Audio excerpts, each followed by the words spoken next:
Hello everyone, I am Dr. Vivek Vardhan Veerapaneni, a consultant pulmonologist and allergist at Shwasa Hospital, Hyderabad. We strongly believe in taking knowledge to the public.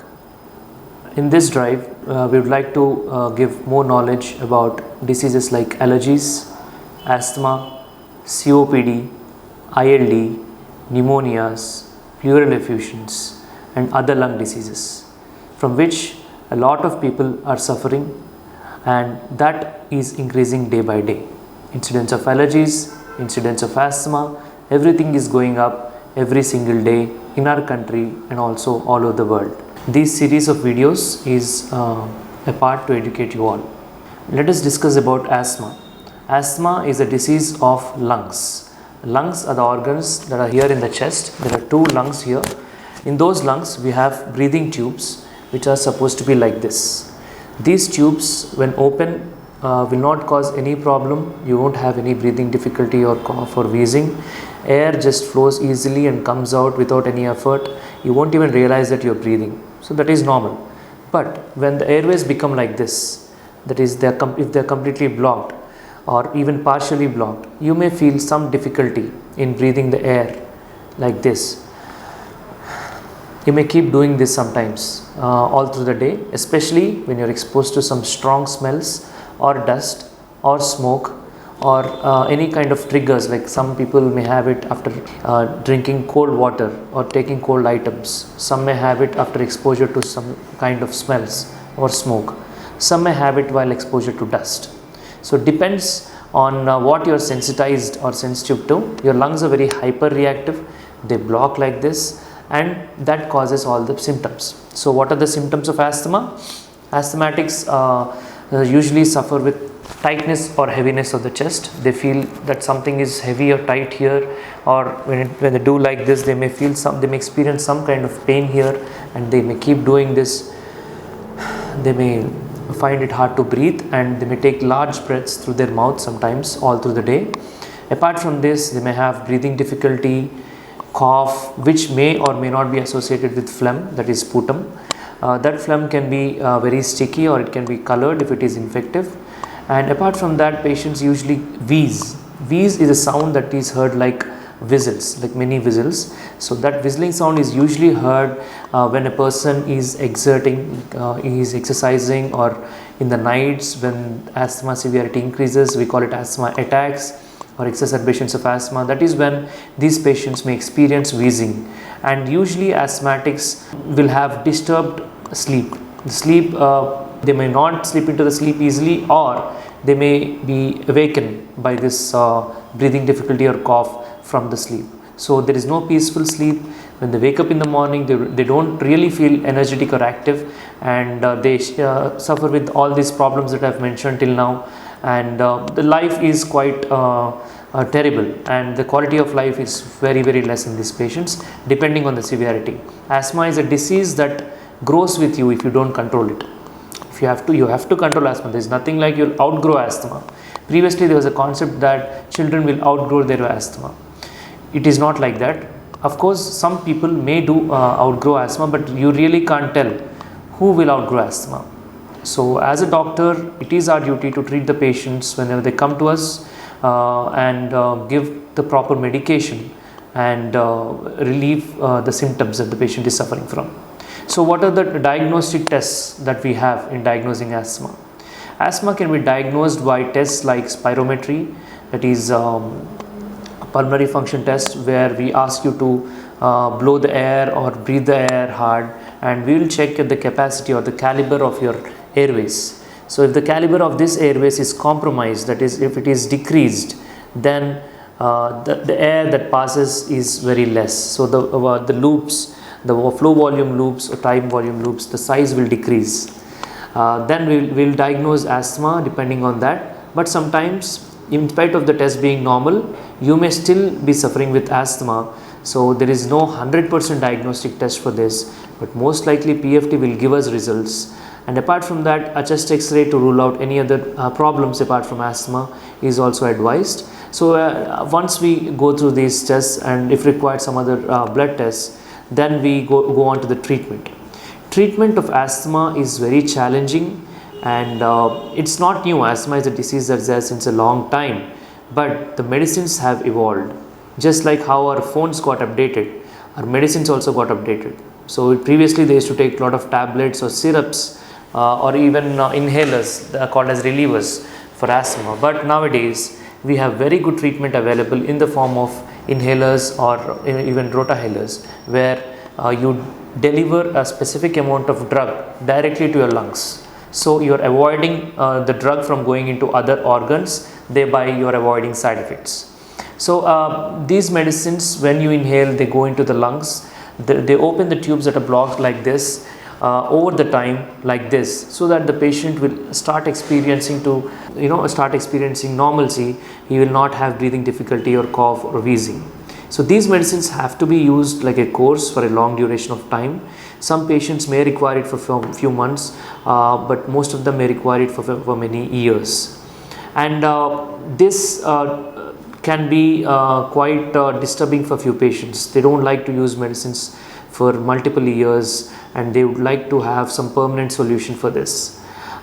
Medicines will not usually give permanent solution. It is like a good relief, and they really do control the disease well. But if you're looking for permanent treatment, then there's a permanent cure. There's something called as immunotherapy. Immunotherapy is the kind of drug that is given sublingually in the form of drops, or subcutaneously, that is to the skin, in the form of injections. So depending on the severity of your disease, we decide whether to go for sublingual or subcutaneous, including your decision in that. So depending on what you are sensitized to.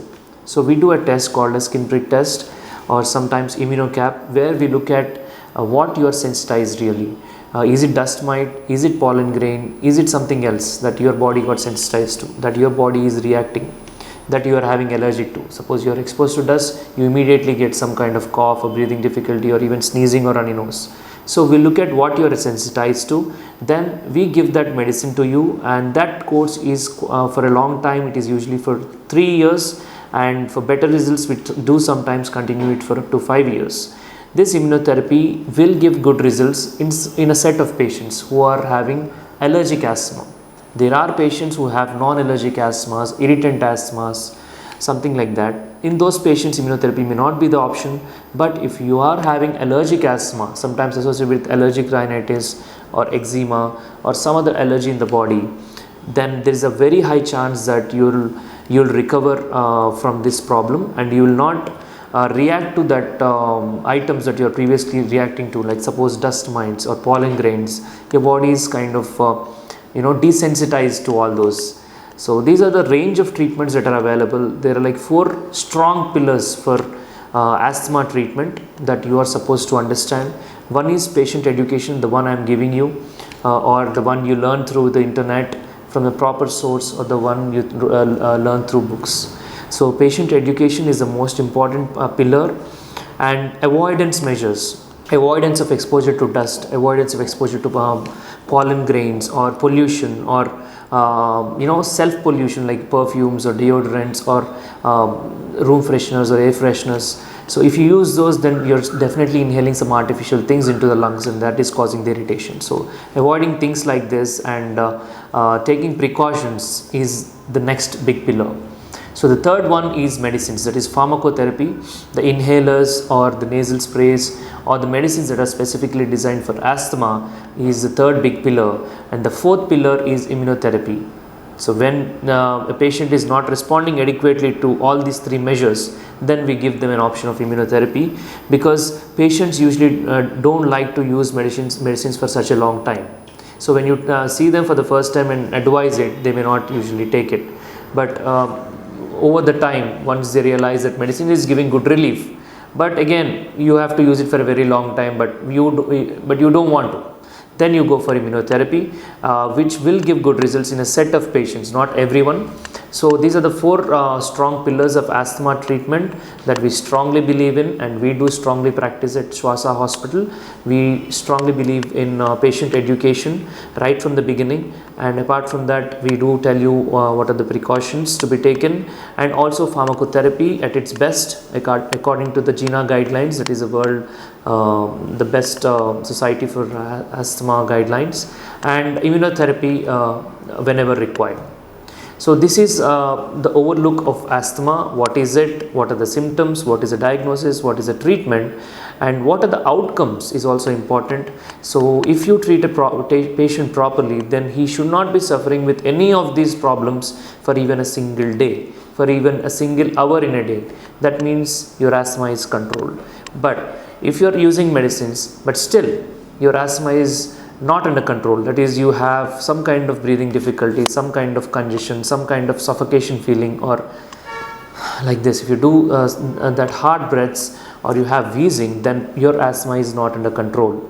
For it to be under control, you are supposed to use a correct inhaler. It's like putting a right key into the lock, only then it will open. There are like hundreds of keys, but you choose the right one, only then it opens. Similarly, you choose the right inhaler, then your lungs, that is the bronchi or bronchioles, will expand and to the maximum caliber, and you will have that freedom to breathe. So that is our caption of Shwasa Hospital, is to give you freedom to breathe. So we give inhalers that is suitable for you, that is suitable for your age, weight, everything, where it won't cause any side effects, but it will give you the desired relief. So inhaler, giving the right inhaler to the right patient in the right dose by the right doctor is very important for the complete relief. So we strongly believe in that, and we do practice that at Shwasa Hospital.